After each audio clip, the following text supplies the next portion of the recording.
Hello tout le monde, j'espère que vous allez bien. Oppo avait annoncé deux smartphones haut de gamme cette année, le Find X5 Pro et le Find X5. Aujourd'hui, on s'attaque au second de la gamme, le Find X5, qui a énormément de choses pour lui, même s'il n'y a pas la mention Pro. Il sera disponible à partir de 999 € et il intègre tous les composants pour être désigné comme. Mais attention, il y a quand même quelques petites différences avec son grand frère le Pro. Snapdragon 888 au lieu du 8 Gen 1, 8 Go de RAM au lieu de 12, 256 Go de stockage, le triple capteur photo qui sont les mêmes, donc 2 fois 50 mégapixels grand angle, ultra grand angle et 13 mégapixels pour le téléobjectif. On a également la charge en 80 watts filaire avec le chargeur topo qui est fourni dans la boîte et 30 watts sans fil. On regarde toujours l'écran 120 Hz, enfin soit tout y est pour que ce smartphone soit au top. J'ai oublié une chose, il est certifié IP54 et non 68, chose que j'aurais préféré également. Et le design reprend très clairement celui de son grand frère le Pro à quelques détails près. Il ne s'agit pas d'une plaque intégrante, c'est-à-dire qui intègre les capteurs photo. Cette fois-ci, le module photo est en verre et le revêtement est spécifique. Il s'agit d'un revêtement Oppo Glow. Qu'est-ce que c'est? C'est un revêtement qui ne prend ni les traces de doigts et ni les rayures. Je m'explique. Si vous le griffez avec vos clés, avec vos ongles ou autre petit objet du quotidien, sans trop forcer et sans que ce soit trop profond, il suffira de frotter très légèrement ou même d'attendre un petit peu et ces rayures s'en iront. En plus de ça, c'est un verre matifié, très agréable en main. C'est un smartphone qui a tout ce que l'on attend de l'aspect premium, à savoir que le cadre est toujours en acier inoxydable. On a également cet écran incurvé de 6,55 pouces et non de 6,7 qui reste un peu plus petit, un peu plus compact puisque ce smartphone est légèrement moins grand et surtout plus léger que le Pro. Et tout ça crée un ensemble de prise en main agréable. Oppo garde tout simplement son design iconique et son identité à travers ce second smartphone. Tout en restant uniforme et harmonieux avec l'écran incurvé. Il est raffiné et de qualité avec d'excellentes finitions. Et l'écran OLED a quelques petites différences également. En plus d'être plus petit, de 0,2 pouces environ, l'écran est également compatible HDR10+, et est protégé par du Corning Gorilla Glass Victus, qui est la meilleure protection d'écran du marché à l'heure actuelle. Cette dalle AMOLED est excellente, que ce soit pour jouer, consommer du contenu, aller sur les réseaux sociaux, faire ce que vous avez envie de faire. On est sur l'un des meilleurs écrans du marché. 6,55 pouces, c'est un peu grand pour certains. C'est exactement ce que certains attendent sans être trop grand. C'est confortable pour jouer, apprécier du contenu dessus. Surtout que certaines gestuelles sont intégrées avec le HoloOS pour avoir accès avec une seule main à certains menus comme le volet des raccourcis, l'accès au tiroir d'application. Comme tout smartphone haut de gamme, il y a une fréquence élevée, 120 Hz. Par contre, vous n'aurez pas le choix du mode adaptatif. Ce sera du 60 ou du 120 Hz. À savoir que toutes les applications qui ne sont pas adaptées aux 120 Hz resteront en 60 Hz. C'est une façon de dire que ça s'adapte automatiquement selon ce que vous faites sur le smartphone. Le taux de rafraîchissement se fait fortement ressentir, notamment sur les sessions de jeu où la fluidité augmente selon certains médias. Le mode adaptatif ne permet donc pas de gagner et d'optimiser l'autonomie, mais dans tous les cas, on y reviendra tout à l'heure, il y a un impact, mais peut-être pas si important. Mais j'aurais quand même aimé voir un mode adaptatif, surtout à ce prix. Ça m'aurait beaucoup plus intéressé et réconforté sur la gestion de l'autonomie que d'avoir deux simples modes.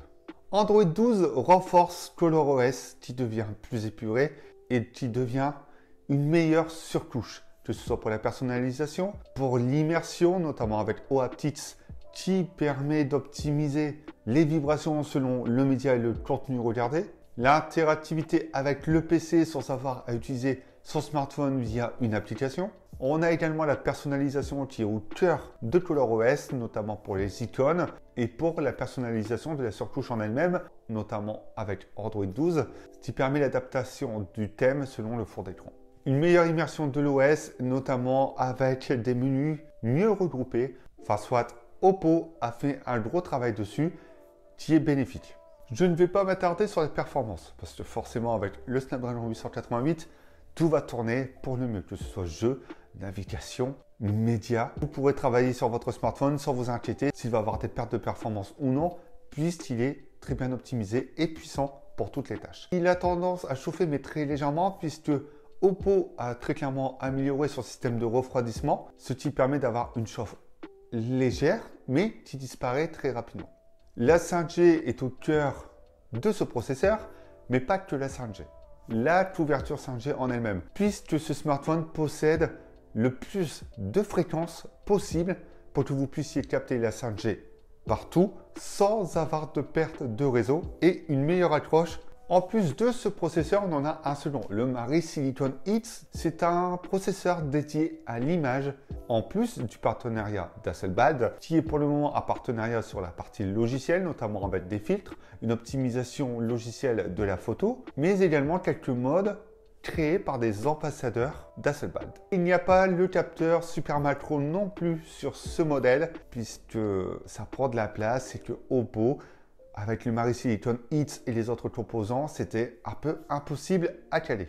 Pour faire simple, il s'agit du meilleur traitement de l'image du marché sur un smartphone. Pour résumer, ce Mari Silicon X débride toutes les performances possibles, toutes les capacités possibles pour obtenir une meilleure photographie en capturant l'image à la source. Avec un meilleur traitement de la vidéo 4K, une consommation d'énergie moindre, des gains énormes sur la réduction de bruit, une meilleure reproduction et plus de détails sur les zones sombres, mieux supprimer les aberrations chromatiques et les halos. Ça vous permet également d'obtenir des couleurs plus fidèles et un blanc plus réaliste. Pour faire simple, les clichés permettent d'obtenir un rendu réaliste. Le capteur 50 mégapixels grand angle stabilisé OIS est vraiment au top sur ce point. On sent que toute l'optimisation d'Oppo sur la photo n'est pas en vain. Il n'y a pas d'abus de saturation, pas d'abus de contraste, pas d'abus d'entrée de lumière qui brûle totalement certains blancs. Lorsque vous utilisez l'IA, vous constaterez quand même une bonne reconstitution un peu meilleure que celle prise sans celle-ci. En plus de ça, le rendu n'est pas trop vif et l'ultra grand angle n'apporte pas de distorsion visible sur les bords. C'est une bonne chose. Et le zoom x2 fonctionne super bien. Par contre, j'ai constaté quelques différences entre ces trois capteurs. L'ultra grand angle apporte des tons un peu plus chauds que sur le capteur classique. Sous certaines expositions, ça se fait plus ou moins ressentir. On n'a pas vraiment cette cohérence totale entre les capteurs. Et de nuit, lorsqu'un élément est trop illuminé, et bien finalement, le capteur ultra grand angle permettra d'obtenir un aspect beaucoup plus réaliste que le capteur classique grand angle sur certains clichés.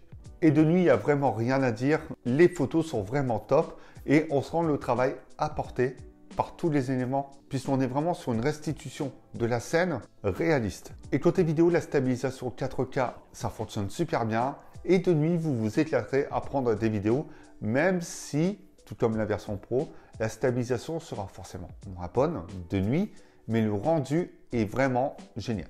La collab avec Hasselblad se fait sur une première étape, c'est logiciel.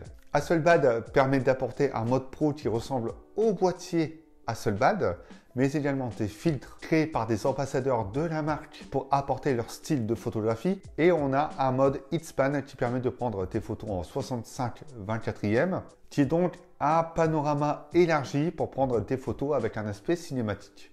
Le capteur 32 mégapixels n'a pas la technologie RGBW, ni la détection d'angle automatique comme sur la version Pro. Cela n'empêche que les selfies sont vraiment réussis et que vous vous éclaterez à vous prendre en photo avec.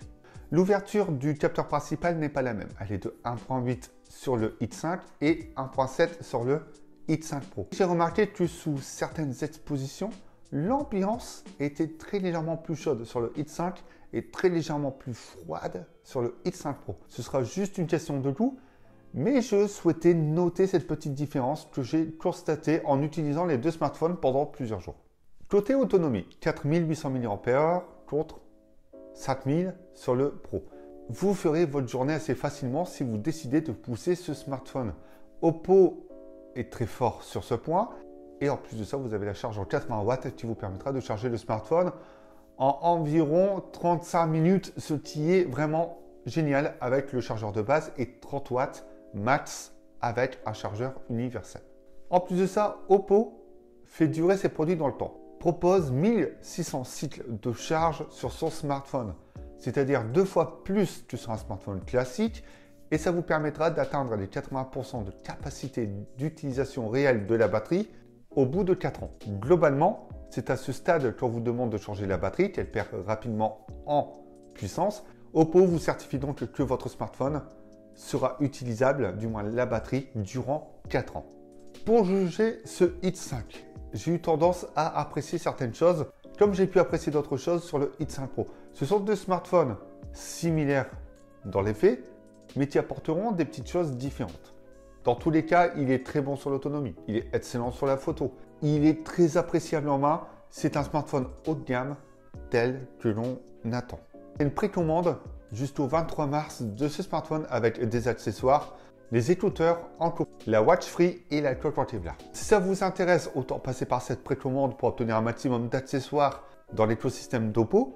Mais dans tous les cas, Oppo fait très mal à la concurrence avec des smartphones qui durent dans le temps, solides, très premium et s'impose enfin comme un réel leader du marché du smartphone. Et c'est une très bonne chose, c'est ce que l'on avait besoin sur le marché. Et aujourd'hui, Oppo le fait de façon très frontale. La vidéo est maintenant terminée, j'espère qu'elle vous a plu. N'hésitez pas à me dire ce que vous pensez dans les commentaires de ce smartphone ou même des deux. D'autres contenus sont disponibles sur la chaîne et je vous invite donc à aller les visionner.